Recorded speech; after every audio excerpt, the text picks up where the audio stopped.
Okay, recording is in progress. Welcome to our class today, June 1st, 2022 for ES 1036A at Western Ontario University. Today we will cover touch base with object-oriented principles. So let me share my screen.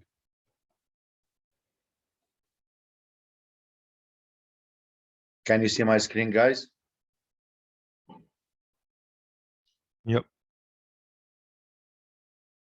Yes? No? Thank you, Manu. Yes, sir. Thank you, Ryan. Thank you, Nihar. Okay. So,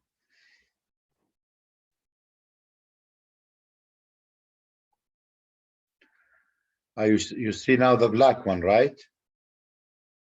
This one, the black. Yeah.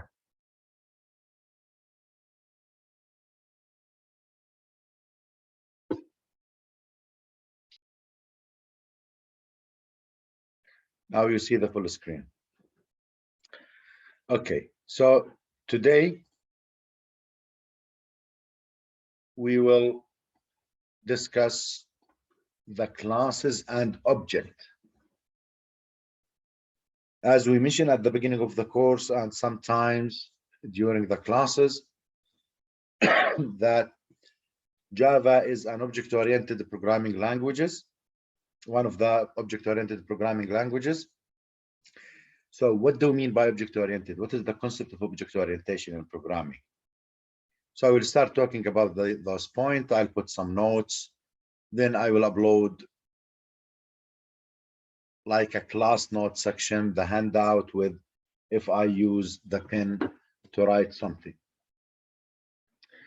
So classes and passing arguments. And I remember in the first class, some student asked me, what do you mean by args in the main function or the main method? So we'll learn about those in more details, and during the course we'll keep introducing object-oriented concepts. And I believe handout 7 or 8 also it will discuss. This is part 1 of object-oriented, and there's a part 2 of the concept like polymorphism, inheritance, and some other concepts of object orientation will be introduced in handout 7. In an object-oriented programming language such as Java, you create a program that are made of objects. In software, an object has two capabilities. What do you mean by object? Object is something. Assume that we are talking about a car. Engine is an object. Steering box is an object. Gearbox is an object, and also it contains some smaller objects and members in that object. So an object can store data, an object can perform operations. So this is the object orientation. Before the structured programming languages, before the object orientation has been introduced in, I believe the first language was a Smalltalk in 1950s. The structure of the programming is that the data, I identify the data so I can store data in variables or in arrays or in whatever, but I cannot store functions or methods or operations. So I will write the operation and I have to define the data.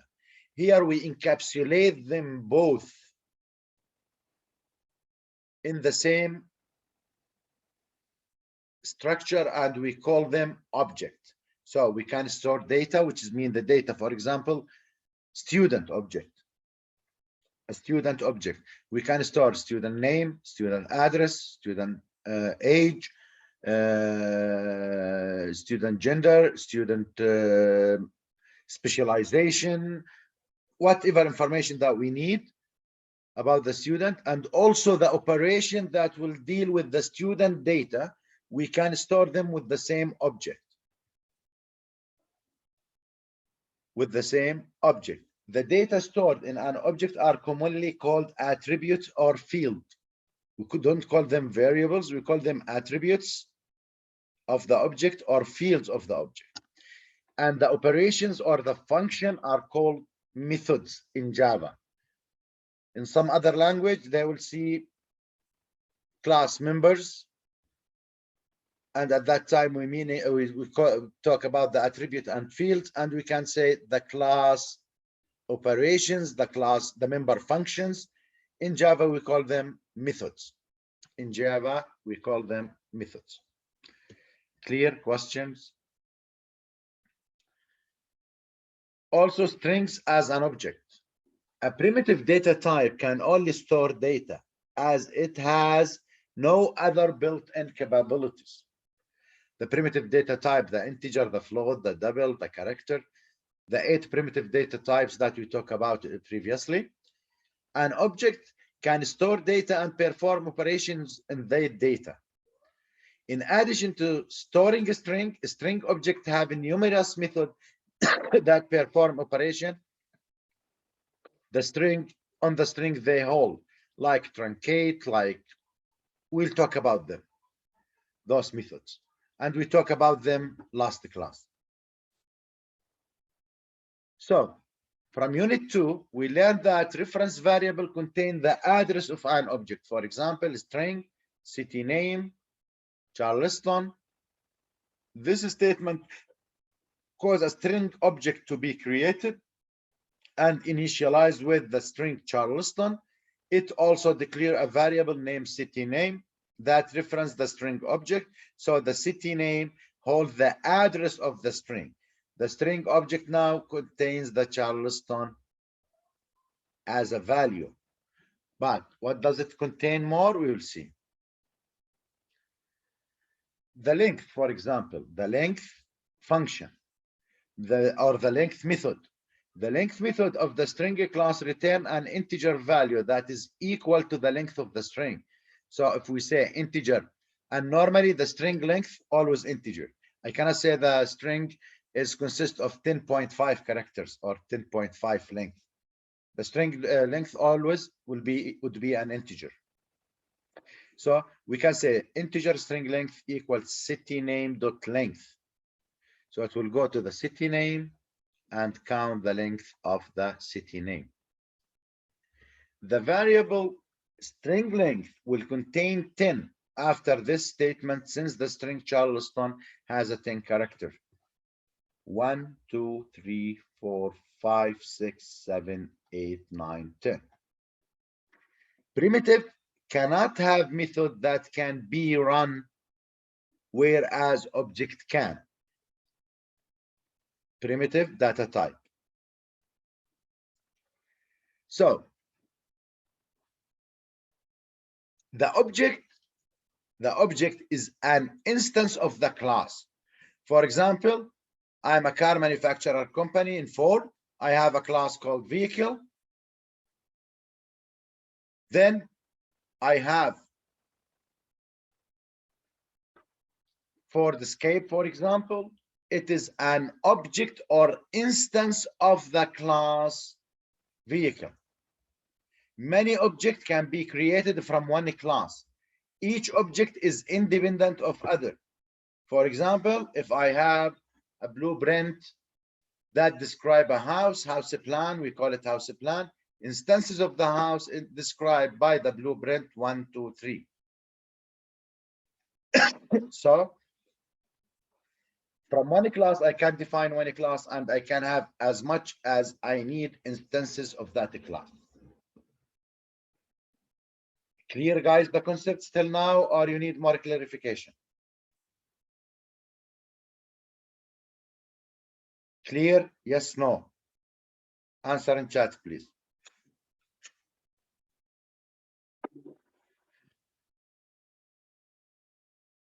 Good.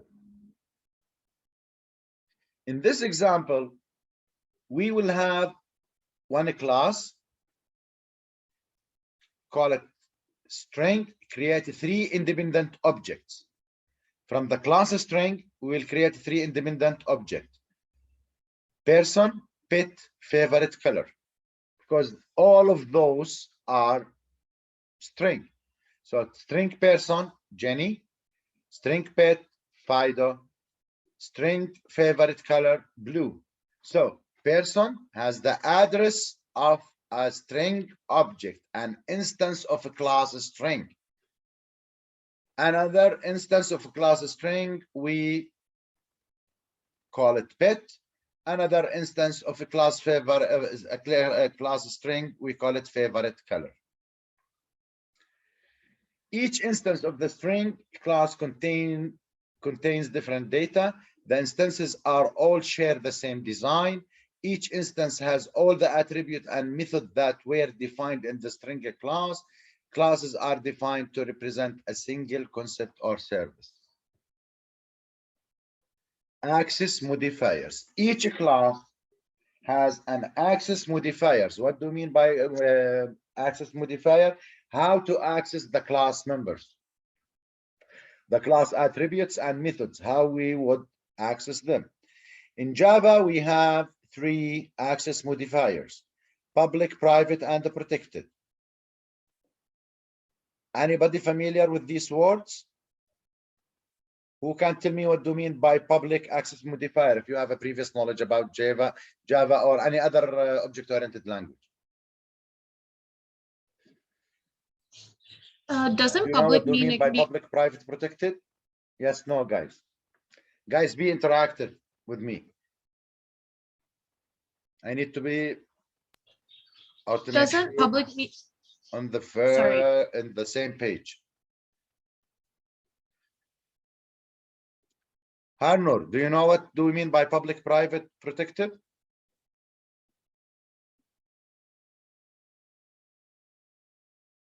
Unmute your mic and answer. Yes, no. Don't be Yeah, shy. I'm not I exactly would sure, but I expect do that remember nobody knows. But if you know, when let me yeah. see what is So, in your mind. I'm thinking about Harnur, methods. are you there? Yes, sir. I Can you cannot hear me? you.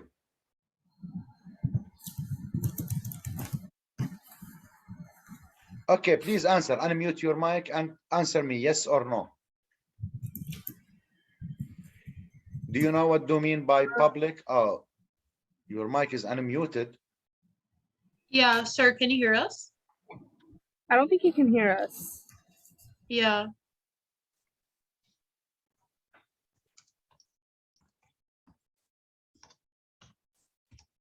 No, your mic is mute. Sir, can you hear us now? Okay, let me see if my speaker is not working. Okay.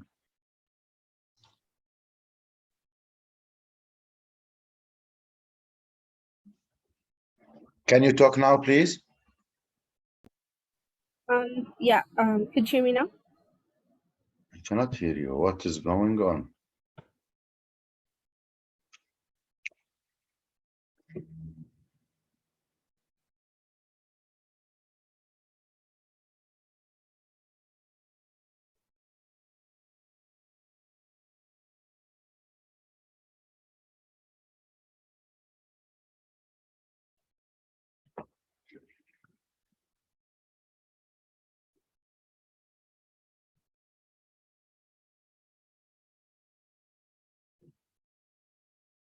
Oh. Okay, can you speak now, Harnur? Can you hear me now? Yes. Yeah. So I was just saying that the access modifiers are usually used in order to access code. So, for example, a private access modifier would be that the code cannot be shared or accessed outside of its own methods, or like things like that. Like if you have a public class modifier, then you can use it within other classes. But if it's private, I don't think you can. Mm-hmm. But yeah, that's just about how much I know. Okay. Okay, Shivali, do you know about it? What do you know? Yeah. Yeah, so I think public can be accessed by anyone. And then private. Yeah, I'm not sure about private. I think I know about public. No but not worries, private. no worries. Just what do you know? Okay, thank you. Ryan, Yep. So for public, I think you can access it from anywhere in the class. Private is, I believe it has to be in the same instance. Mhm. And protected means I don't think you can access it unless you have a code of some sort, maybe? I'm not sure. Okay, thank you. Jay,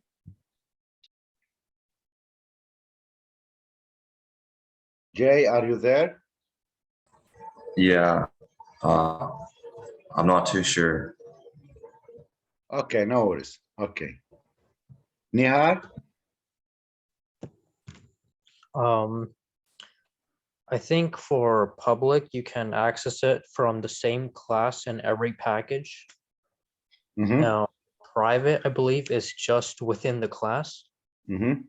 And I'm not sure about protected, but I think it's you can access it within the same package and the class, Okay, but you cannot access it from a different class. okay. Munib,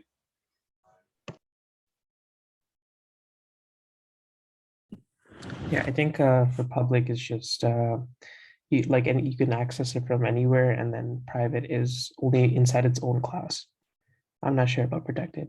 okay. Shahir, Yes, so public, I think you can access it from anywhere in the package. For private, it's only restricted to a certain class, so you can't access it without that, without that class. And protected, I think it's you can access it from any class in the package. okay. Shivali, thank you, thank you. Shivali, Yeah, I was gonna say the same thing as him. okay. Did I miss anyone?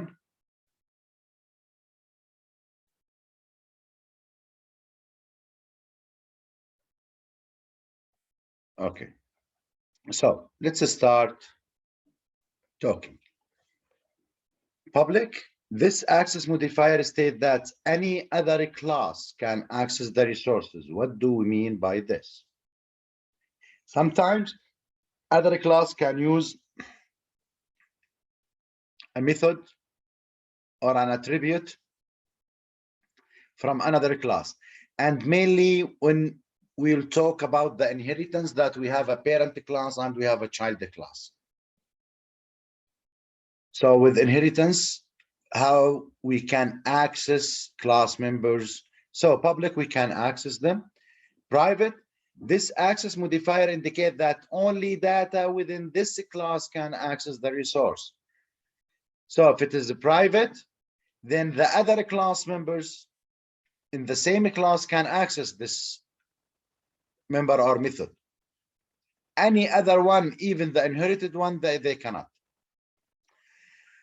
Protected, this modifier indicates that only class in the current package or an inherited class hierarchy can access this resource. So for public, I can access it also from another classes. It shouldn't be an inherited one.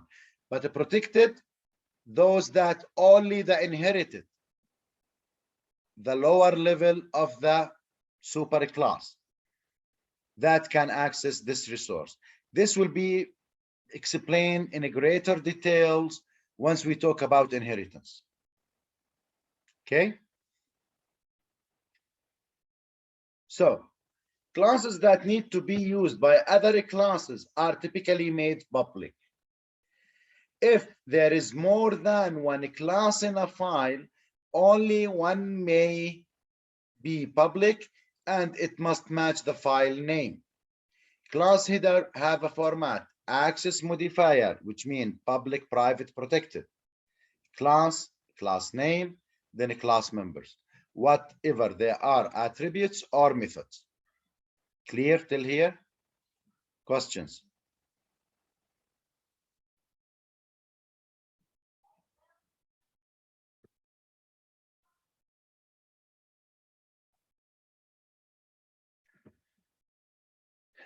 I mentioned before, maybe a few slides, when we talk about data and method are all together in the same object or at the same data structure, I mentioned the word encapsulation just a few minutes ago.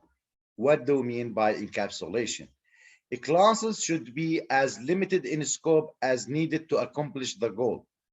Each class should contain all that is needed for it to operate. What do we mean by that? All members, all attributes or fields, and all methods all together in the same body. Enclosing the proper attributes and method together inside a single class, we call them encapsulation. Guys, do you know like the antibiotic capsules that we sometimes receive from the doctor when we have an infection? What is inside those capsules? There is a powder. This powder containing the antibiotic and all other component or ingredients that we need them to perform or to work in our bodies as medicine. But for me, as a patient or as a person, I see the capsule from outside. Do we know what is inside and what are the ingredients of that antibiotic? If I dig, I will know. But as a concept, for your brother or your sister who is like 9-10 years, he will know this is a medicine. That's it. It's like a black box. We know what goes in, what comes out. It goes inside the body.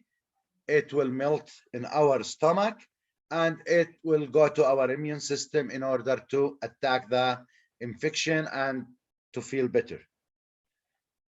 But what are inside the capsule itself? It's hidden. We call this concept information hiding. That we put all operation, all data, all attributes, fields, member, whatever you wanted to call it, and all method operations that will be performed in those data all together in one component. We call it an object or a class. The object is an instance of that class. We keep them all together, and this concept then we like wrap them, we encapsulate them all together in one data structure. We call it class, and the instance of those classes would be the object. This is the major concept of object orientation. So the first benefit of object orientation is the encapsulation. Encapsulation ensures that the class is self-contained. Is the idea clear? Questions?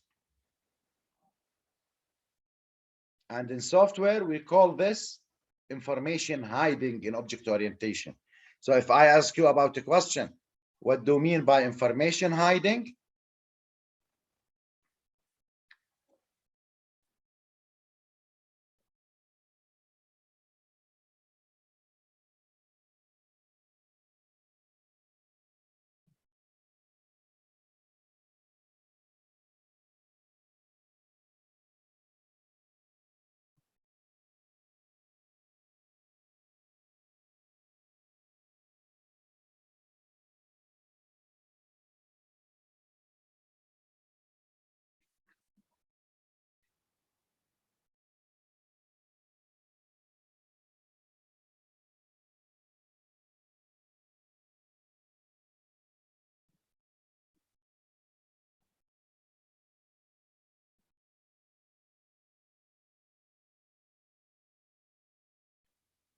Okay, we call it information hiding.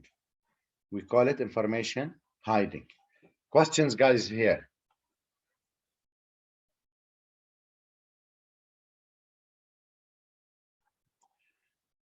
Okay, a UML class diagram. What is UML? It is like some, do you know what do you mean by flowchart, guys? You are engineer, you should know about something or some concept, we call it flow chart. Do you know? Yes, no? Okay, so for object orientation, we don't use a flow chart, we use something, we call it UML, Unified Modeling Language. We call it Unified Modeling Language.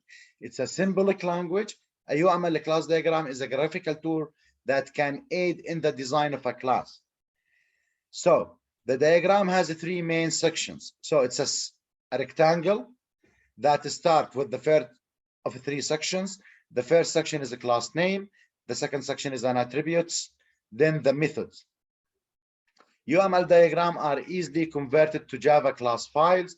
There will be more about UML diagram a little bit later in this course. So the class name should consistently reflect what the class represents. This is a good programming habit.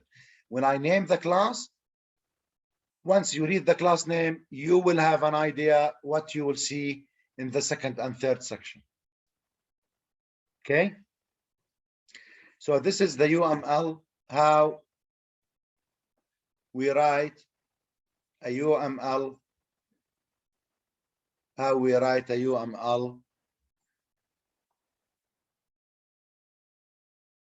when we draw a class diagram. Later on, it will be a directed graph or a directed UML diagram or UML, the class diagram is a directed graph.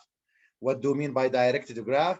When we connect things together, there is a directed arrow to show us how things are related to each other. When we have a super class, then a derived class later on in this course. Okay, let's talk about attributes. The class attribute must be specific to the class and define it completely. So any data I need in that class and its method should be defined as an attribute. Example, let us create a new class to represent a rectangle. What information you need about a rectangle, guys? Length and width. Do you need something else? No. So the name of the class would be a rectangle. We will use two attributes to specify our class, length and width. So for the UML class diagram will be as follows. Class name,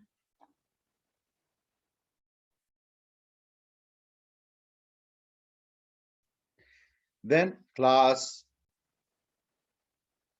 attributes,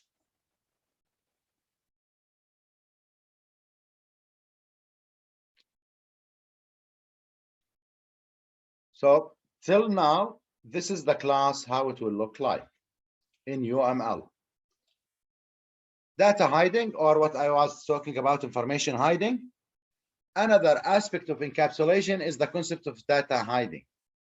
The class should not only be self-contained, but they should be self-governing as well.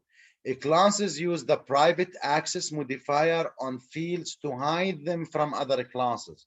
So anything in attribute that only will be used in this class, I should make it private as access specifier. Class need methods to allow access and modification of the class data. So if I have private data, then it should be accessed within the class. We will see. Access modifier, return type.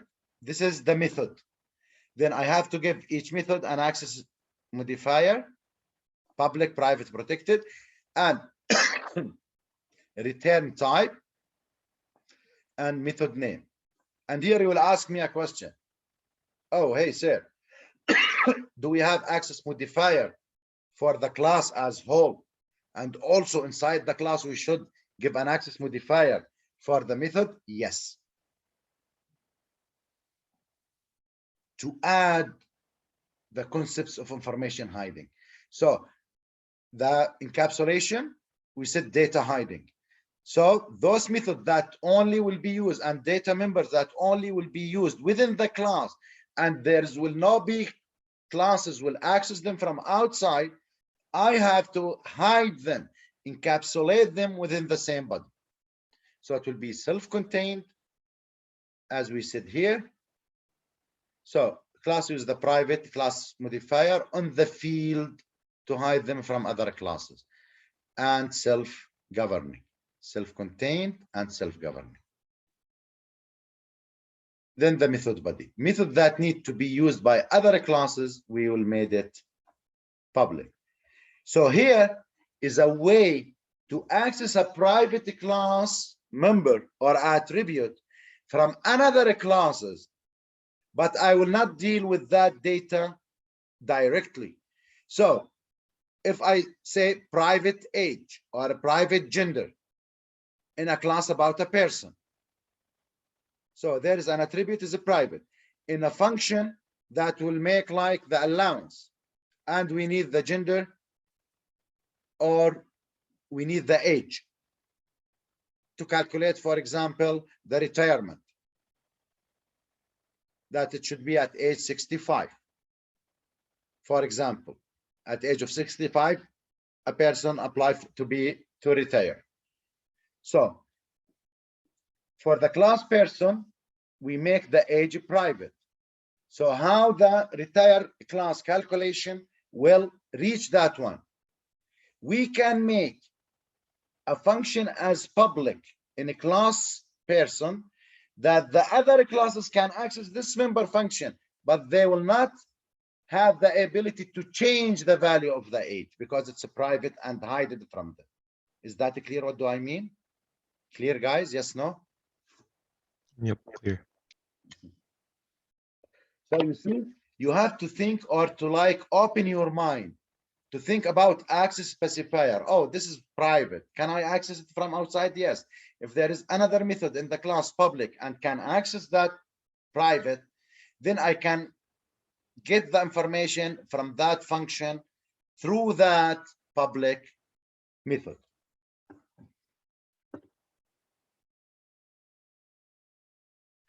The attribute of a class might need to be changed.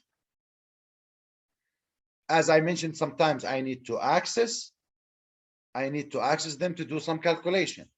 The method that change the access attribute are called accessors and immutators. So the method that will give me the access to change, to calculate, they are called accessors and immutators. We will see what do we mean by those.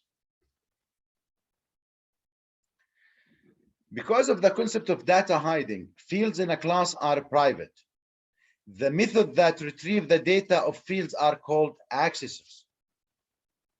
The method that modify the data of fields are called immutators. So just to access and get, for example, what is the age? It's accessor. Method that change or modify or update the record, we'll call them immutators. Each field that programmer wishes to be viewed by other class need a public accessors.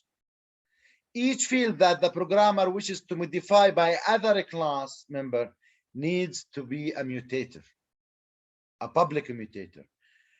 Other names for these methods are getters and setters in C++, and some other programming languages. In Java, we call them accessors and immutators.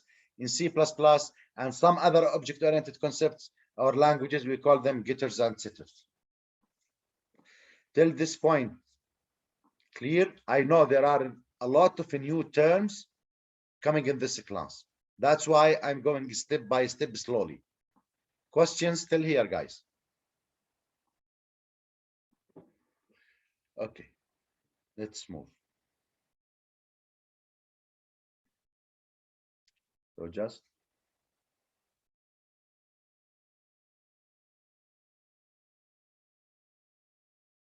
this is Java.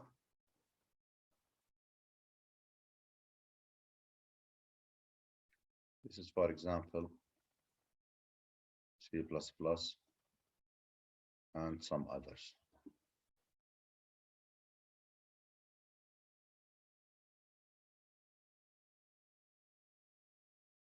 Okay.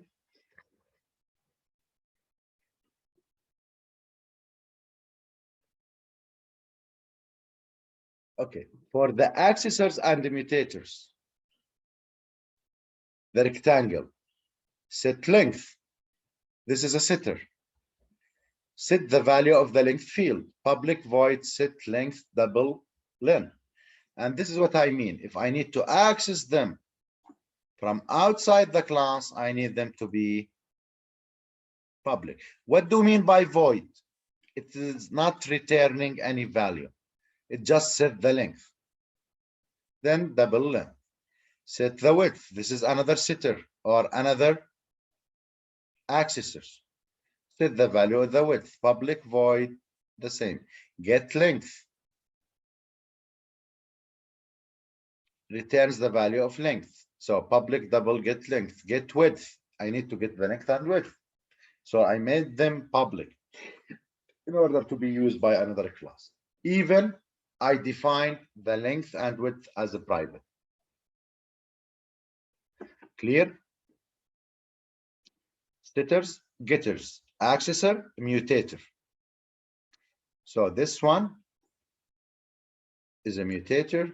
This one is accessor. Questions still here, guys? Good. So now we define the functions that we need them till the moment. So at the previous, we stopped here. We said class name, class attributes, and methods. This is the UML diagram for the rectangle class. It's in here. Clear, guys?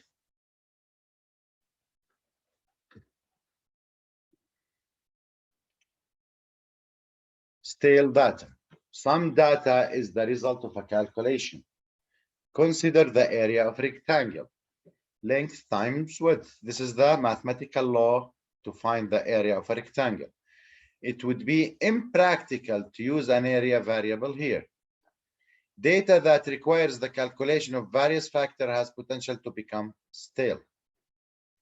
To avoid stale data, it is best to calculate the value of the data within a method rather than store it in a variable. This is a good programming habit. Can I store it in a variable? Yes, I can. But is this a good programming practice? No. I need to have a method to calculate the area. So rather than use an area variable in a rectangle class, then public double get area, return length times width. So I will return the value of the area rather than store it in a memory.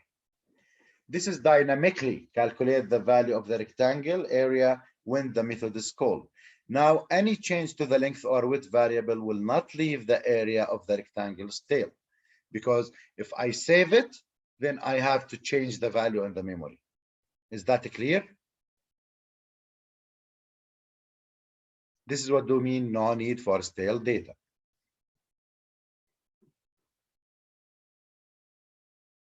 Okay. UML data type and parameter notation. Here.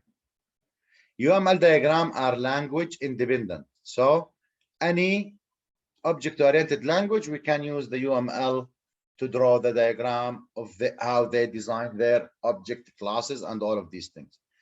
UML diagram can be independent notation to show return types, access modifier, etc. So rectangle, length double, width double. Access modifier are denoted as plus and minus and hash in UML. So if I see a minus, that means it's a private. When I see a plus, that means it's public. When I see a hash, we don't have hash here, then this would be a protected. So private length types double, private width double, public set length len double, void. This is the return value. Method parameter are shown inside the parameter. Return type are shown after a column. However, when we write the code, the return value type are put in Java before the class name.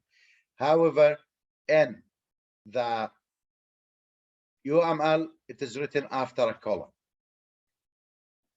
So is that clear, guys? What does this mean?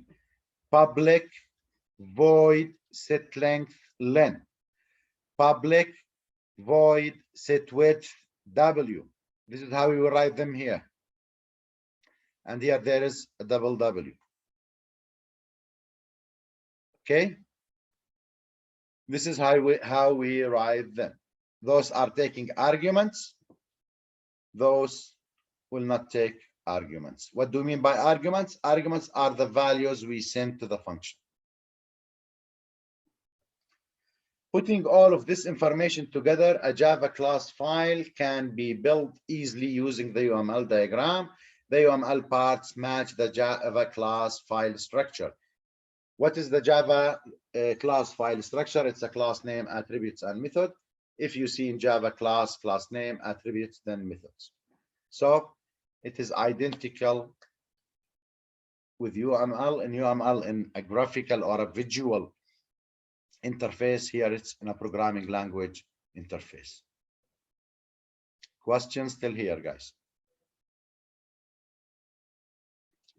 Now, how, if I give you a UML diagram, can you convert it to Java code?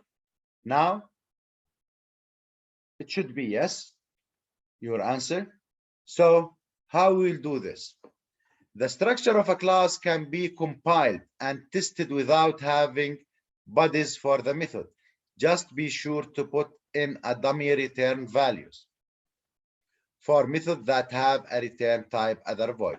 So if I gave you this class diagram, UML class diagram, and ask you to convert it to Java code. So it's a rectangle, public class rectangle, private double length. I just read and convert it to Java code. Private double width, public void set length, double len. Here you put the width before, public void set width, and take a double W, public double get length, public double get width, public double get area. And since it's returning the void, there is no return value. We don't care about them. And here we just put a dummy return values like here. So we return 0.0 since it's double. So we put the integer part and then 1 digit after the floating point number. Is that clear how we can convert a UML diagram to a Java code? Yes, no? Thank you, Ryan. Thank you, Munib.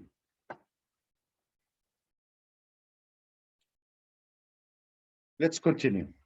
Once the class structure has been tested, the method bodies can be written and tested. So to convert them, we put the body with the return, then we can write the code. So set width equal W. When I call set width and send W, that means I'm sending the width.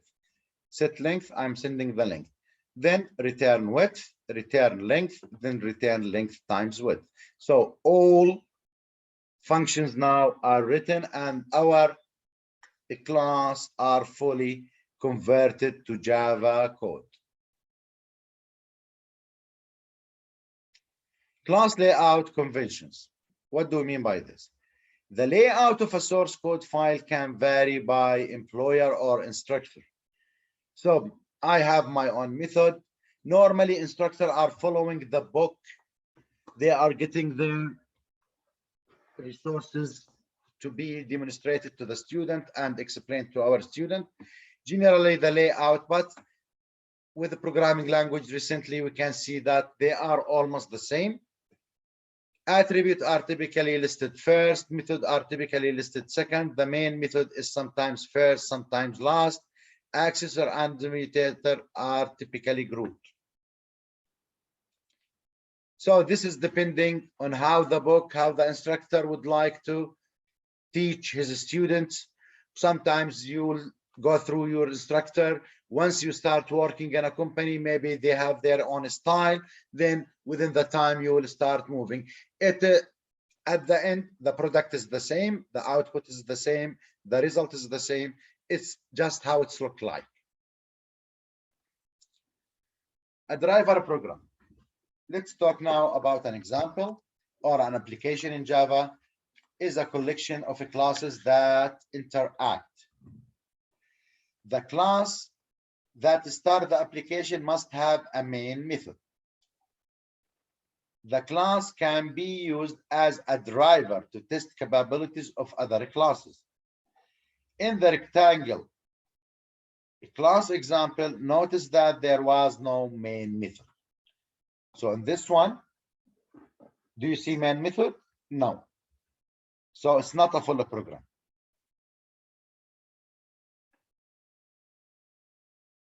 And this is what we call a driver program.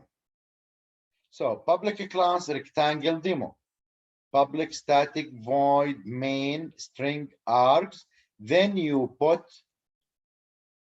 rectangle R in your rectangle. You just here define the class.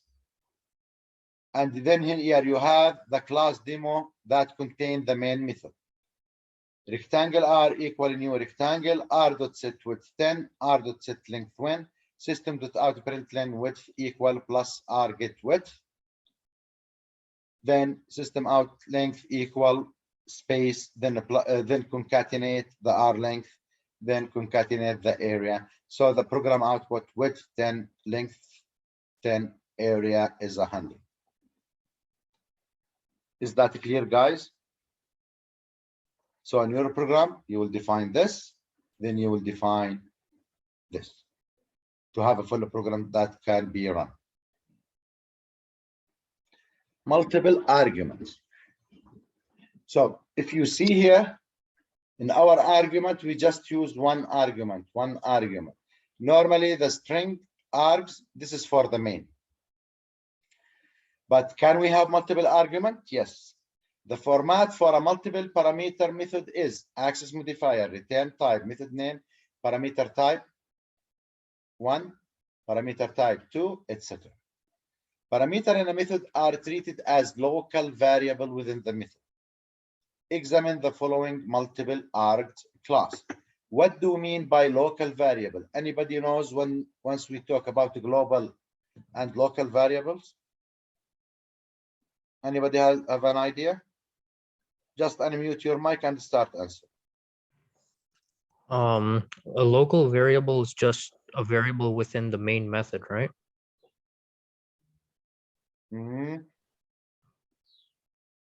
Not exactly. We talk about the concept of it last class. For example, this is a method. Once we are here, then r.width and r.length are local to the main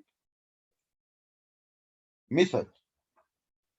But if I go here and set just system.out,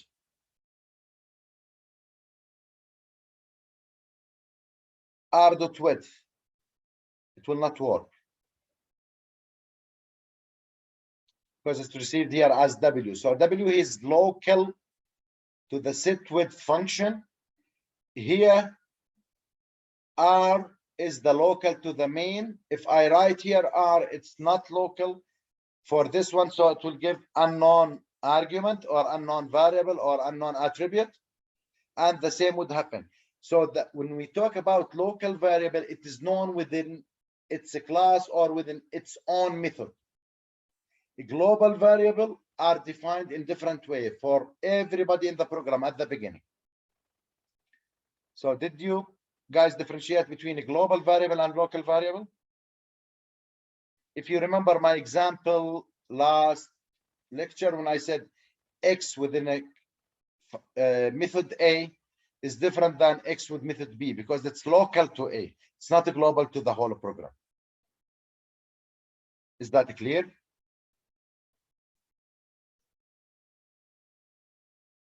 Okay, good.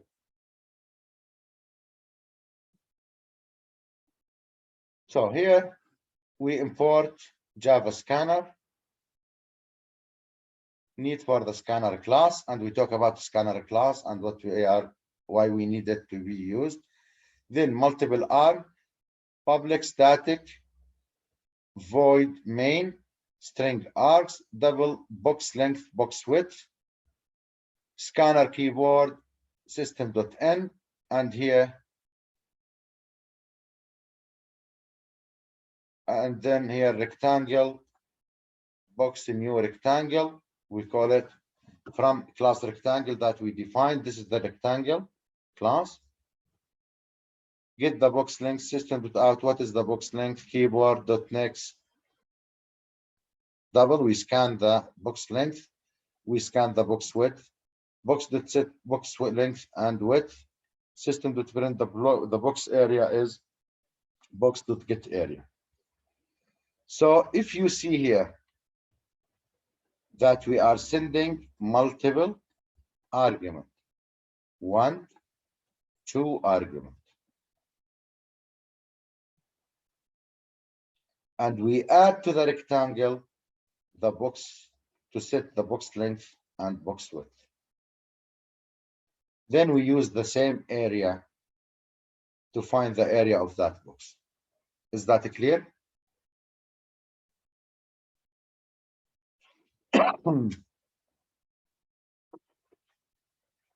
Okay. So, argument passed by value. There are another thing here. When I pass the argument that I scan it from a keyboard and I send it here, if there is any change happen here, it will not be reflected here. Because we send the value of the box length. If we change it within the class, it will, and then I ask you to print the box length, it will print the old value. When we need to change the value in its original space, we will send the address, the physical address in the memory, then we can change it there. And this is called call by reference. So call by value, I send the value. If we do any change to the value, the original value will not be changed. If I call the argument by sending the address to it, then this is called call by reference. Then any change there would be reflected to the value in its original memory location. Is that clear? What do we mean by call by value and call by reference? Yes, no?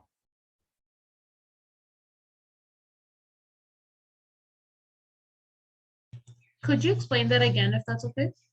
Yeah. Here, they are sitting in Java. All arguments to a method are passed by value. In Java, we don't have call by reference. What does that mean? If I send the box length and here in the function, I change the value of box length. In my method, I change the value of box length.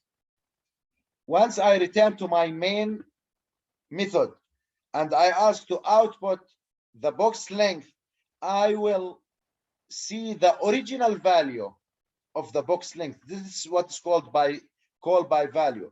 So the original value that's sent via an argument list to another function outside the main, if there is any change there, it will be shown here. It will not be shown here. This is what we mean by call by value.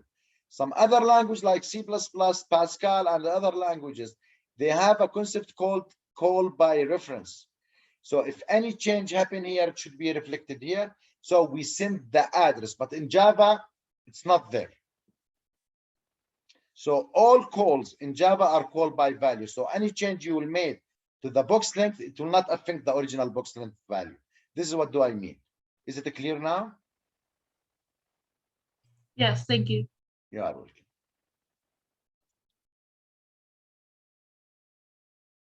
If the argument is a reference to an object, it is the reference that is passed to the method.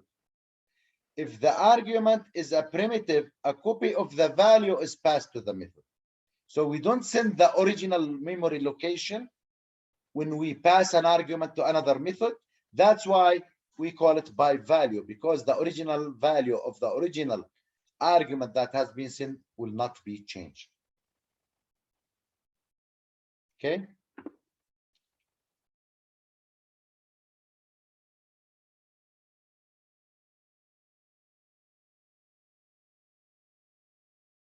Question still here. Instance fields and methods. What do we mean by this? Do you need a break, like 5 minutes break, 10 minutes break, guys, or continue?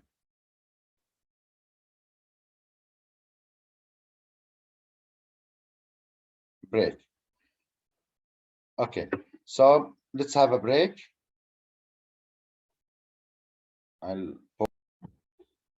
Okay, we'll come back after the break. So let's continue. I'll share my screen again.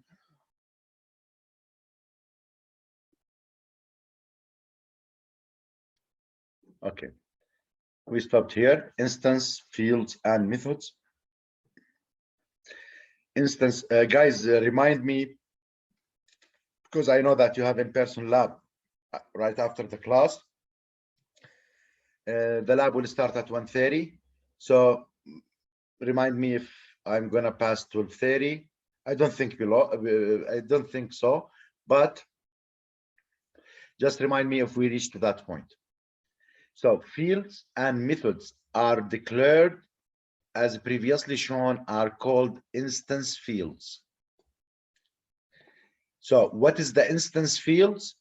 It's the fields and methods and instance methods. So they're called instance fields and instance methods. Object created from a class each have their own copy of instance fields. Instance methods are methods that are not declared within a special keyword static. Instance field and instance method are require an object to be created in order to be used. Okay, I declare them in the class, but when I can use them, I can use them when I identify an object or declare an object or create an object. So let's see the following example.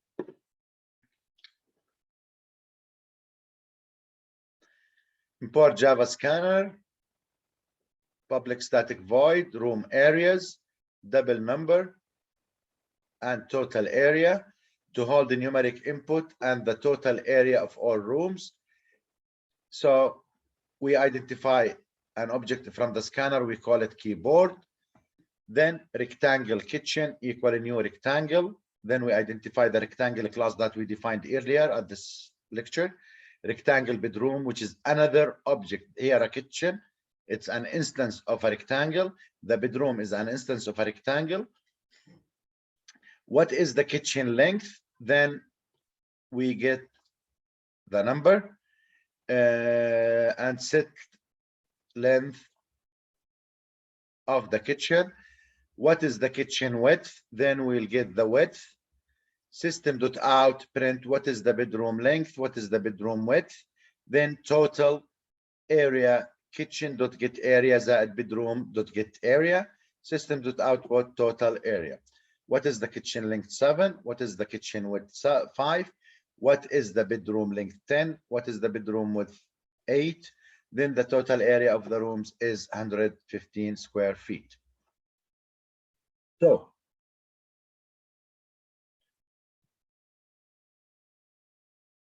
instance, as we said here, instance method require an object to be created in order to be used. Is that clear now?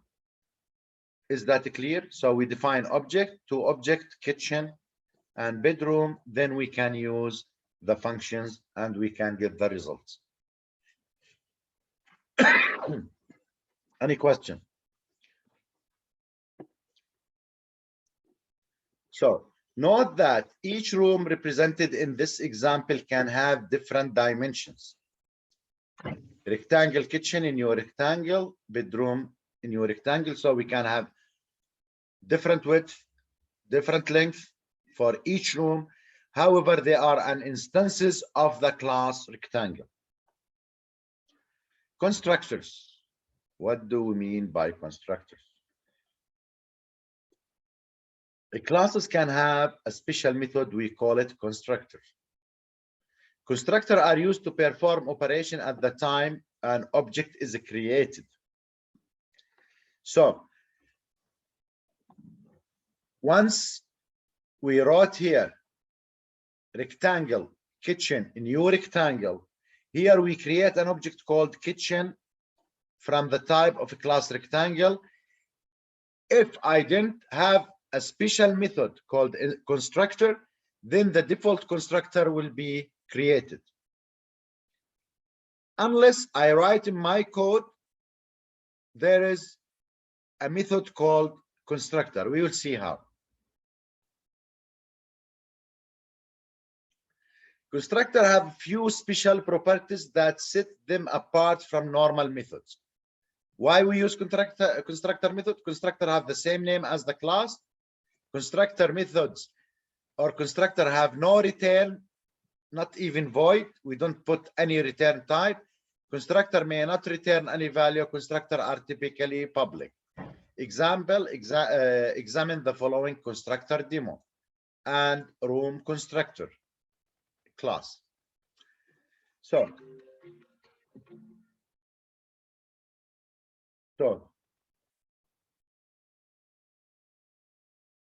public class, constructor demo, public static void main, we have rectangle, box a new rectangle, we define a new rectangle and we set W and length as 5 and 15. System.out, the box length is get length, the box width is get width, the box area is this area. Here in the rectangle, we have the previous function. So public rectangle double length and width. What does that mean? When we have it as the same name as the class. This is the constructor. This is the constructor. Because it should have the same name. Normally it's not return and we don't say void double whatever, and it get two values, length and width. Then it mark the values of W and the width, and we are getting them, not setting them. So when we create the object and we send the parameters, we set those when we build the constructor. If we don't use a constructor method, that means we'll use the default constructor. Questions? Clear?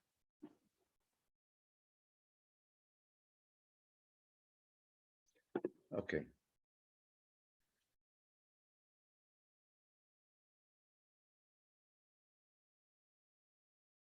No, it should start at 1 Munib, the lab, but we make it at 1:30 in order to give you the time, because most of you now at home, attending the class at home. So I'm giving 1 hour, like in between 30 minutes from the lab and 30 minutes from the class timing, in order to give you the ability to present in person in the university.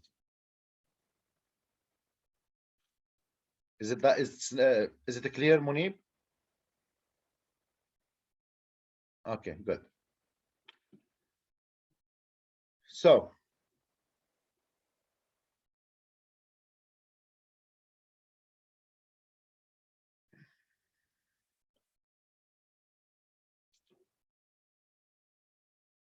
the default constructor.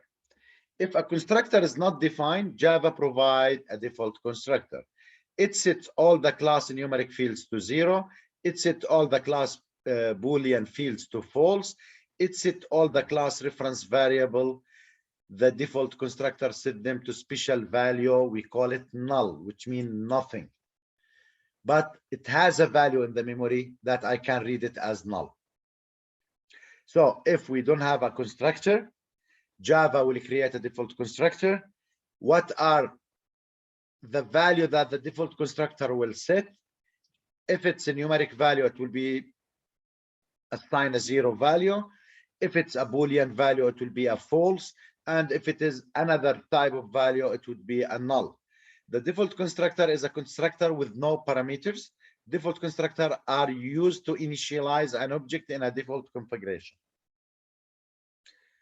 Clear now what is the difference between default constructor and a user-defined constructor or a programmer-defined constructor? Questions?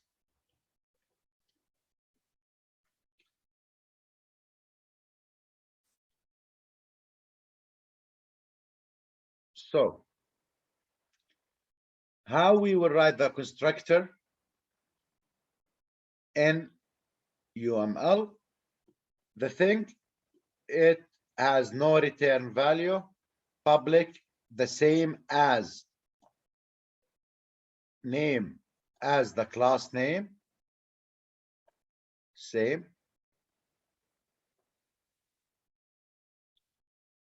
And all other things are the same. So here it's a programmer or a user-defined constructor.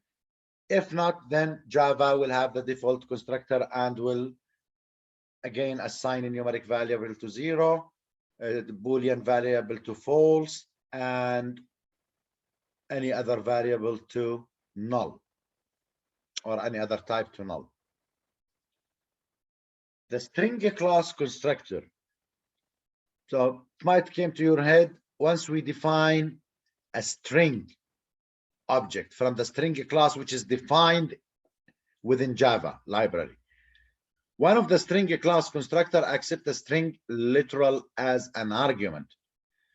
This string literal is used to utilize a string object. So when we say string name equal a new string, Michelle Long. So this constructor would accept the string value as an argument. So from the beginning, we give it a value because we have, it's already the string class has the constructor written in there. This creates a new reference variable name that point to a string object that represent the name Michelle Long. Because they are used so often, string can be created within a shorthand. String name equal Michelle Long. That's why, because it's often used, so they design it in order either use the formal way when we define it with the constructor, or you can assign it by yourself later.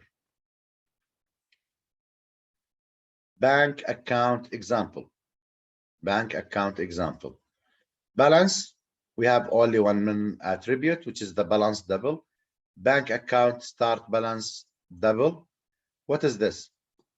Who can tell me what is this?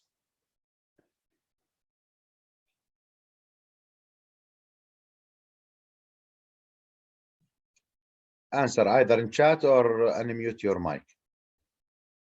What is this? Bank account member function or method? What is this method? What we call this method?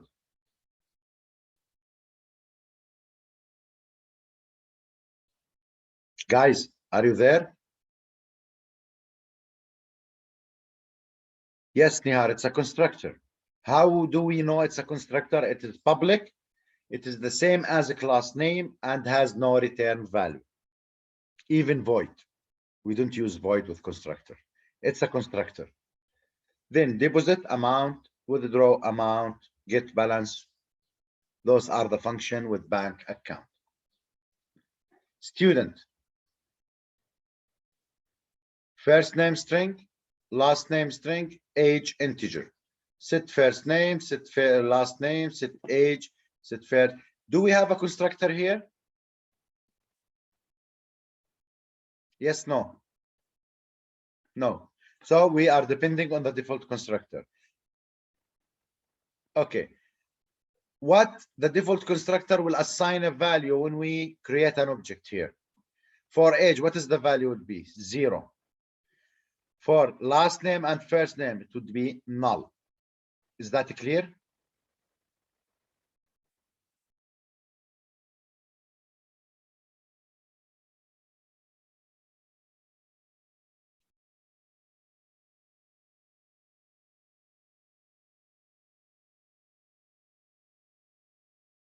Yes, it's return nothing. But within a constructor, even void, we don't use it. We use the value null, which also means nothing. Void, so in void function, we don't have the return statement at the end of the function. What's going on with this handout? Why it's moved from slide 49?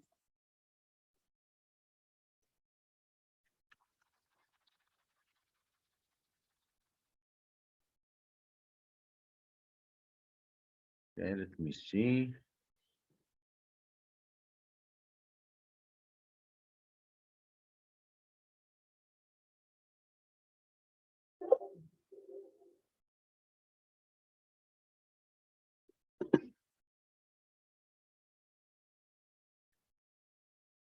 Why it's moved to the last slide?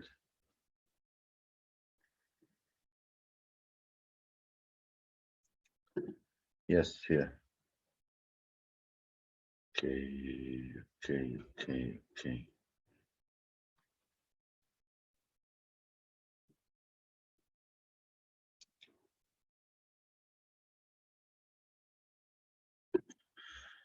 Okay, here we are at slide 50.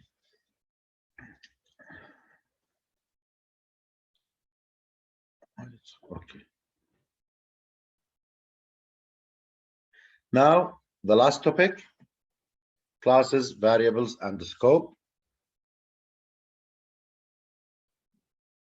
The list below shows the scope of variables depending on whether it is declared inside the method,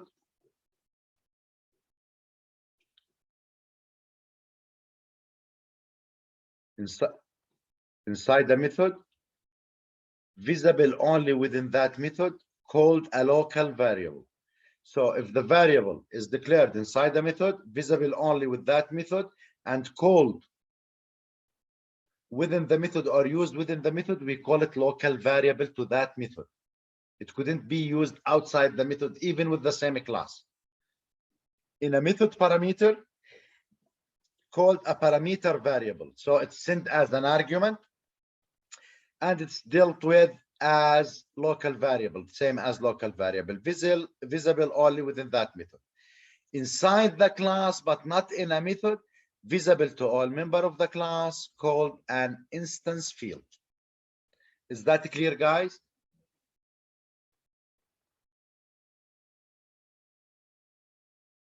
Let's back here. This one is defined within the class and outside the method. So this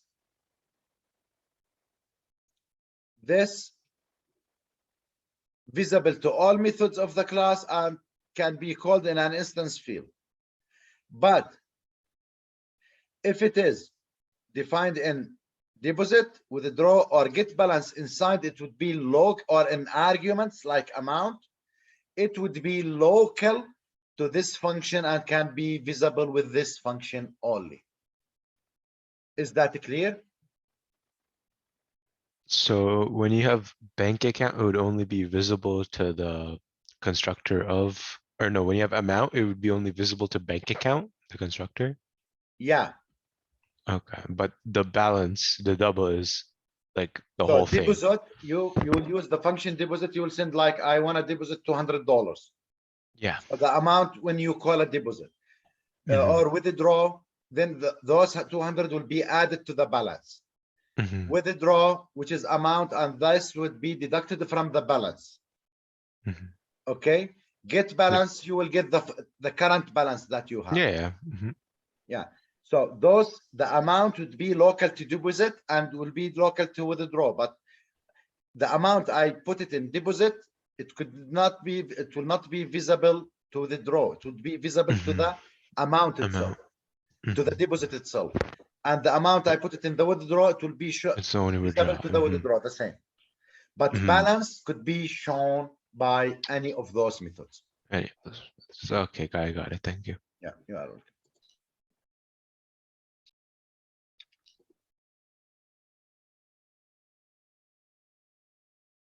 Okay. Now, shadowing. What do we mean by shadowing? A parameter variable is in effect a local variable. Within a method, variable name must be unique. A method may have a local variable with the same name as an instance field. This is called shadowing. The local variable will hide the value of the instance field. Shadowing is discouraged, and local variable name should not be the same as instance field name, because as a programming, try to avoid it. Okay? So as programming habit, try. But if it use or you see it somewhere, this is called shadowing, that the parameter could have the same name. Also, I have the same name inside the method. So the local variable in the method will hide the instance value that has been sent, and we call this is shadowing.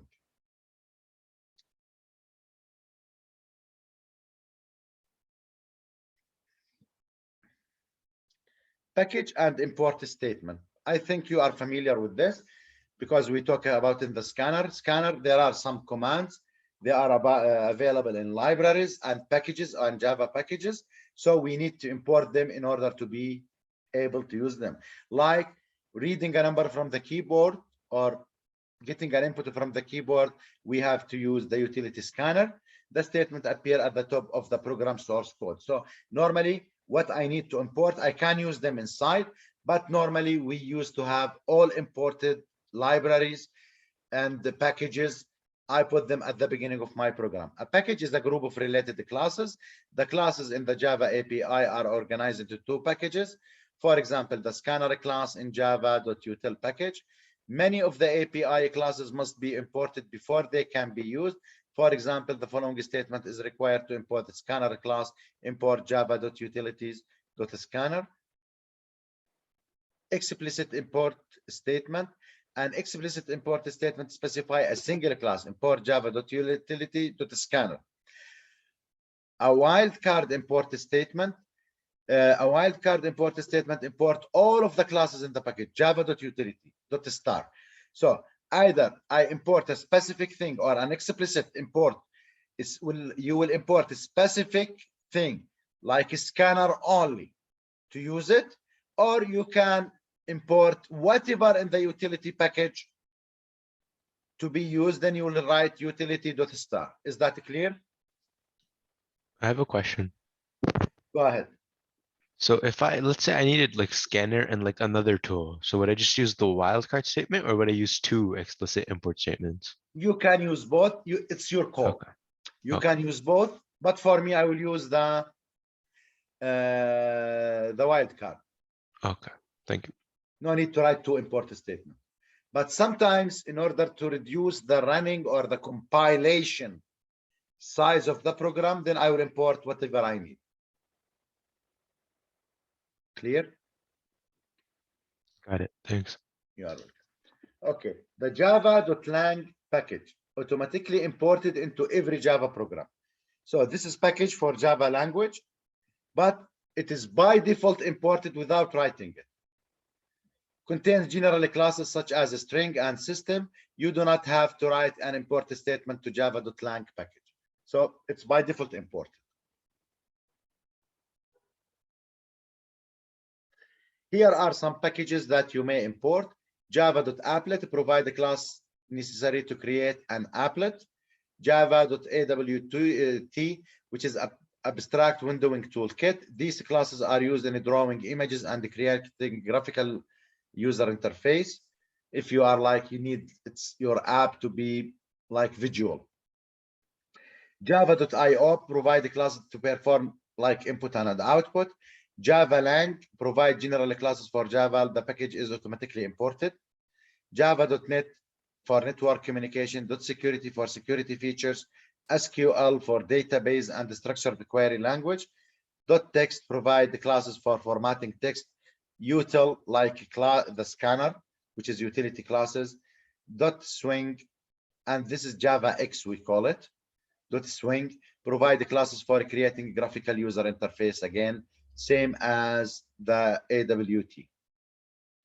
But this for drawing images and creating a graphical, this is specified for a graphical, like Windows and the text box and all of those.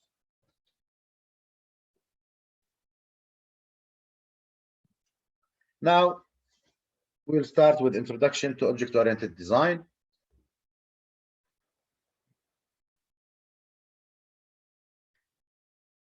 Object-oriented design, finding classes and their responsibilities. So we'll define the class, the description of a problem domain, identify all nouns, each is a potential class, then refine a list to include only classes relevant to the problem. Then for each class, identify the responsibilities, things a class is responsible for knowing, which is the data and the attributes, things the class is responsible for doing, which is the method. Refine the list, include only classes relevant to the problem. Again, identify the responsibilities, things for the class working, knowing, doing. Refine the list to include all the classes relevant to the problem, which is repeated from the previous slide. For example, student, we need first name, last name, and age. Then set first name, set last name, set age, get first name, get last name, and get age, which is entering the student information, assigning the value by setters or accessors, then getting them as a mutator. So I'll stop here. I'll not start a new handout today. I will save this one, for example, with, do they keep them?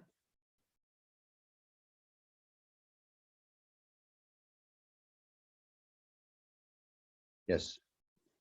So I will save it like class notes. Is this handout with what I wrote on the handout? Okay. And then you're gonna put in the resources or? Yeah, I'll put it in the resources under a folder called the class notes. Okay, perfect. Thank you. So if you need to read from this one, I'll save it as PDF. Okay, guys. So if you have a question, you can wait.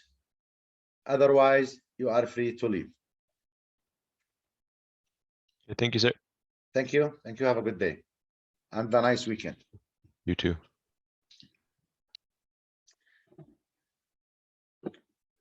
Shall I stop recording? I believe yes.